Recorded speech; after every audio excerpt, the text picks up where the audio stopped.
Hey guys, Julianne, head coach at Performance 360.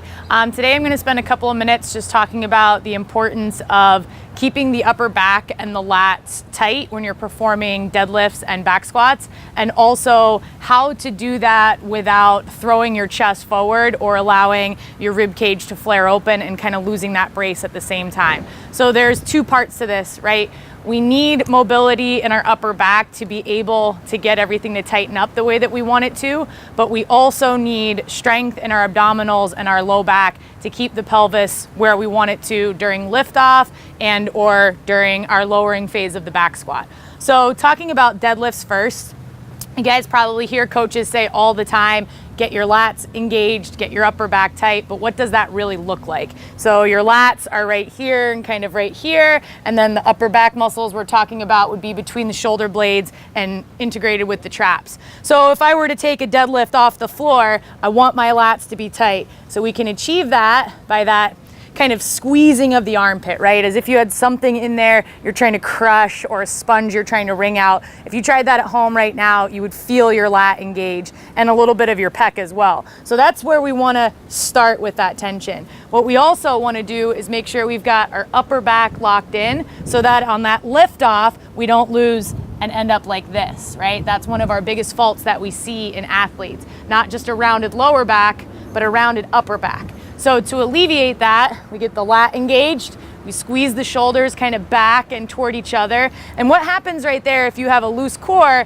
is you're gonna get this. And we don't wanna be here in our low back either, right? We wanna be more in that neutral pelvis position and with a big brace breathed into our belly. So lats, upper back, and then we fill up here and we squeeze those ribs in. So that brace is so tight that it's actually challenging for me to talk right now and breathe at the same time.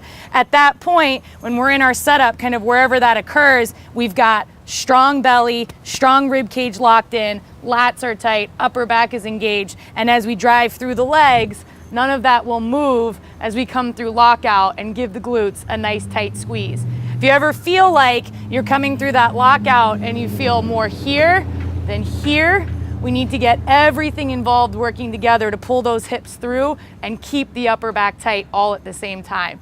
And until we can really achieve that happening in harmony, we definitely don't want to be loading more weight onto the bar, because all that's going to do is put us in all of those compromising positions I just talked about staying out of.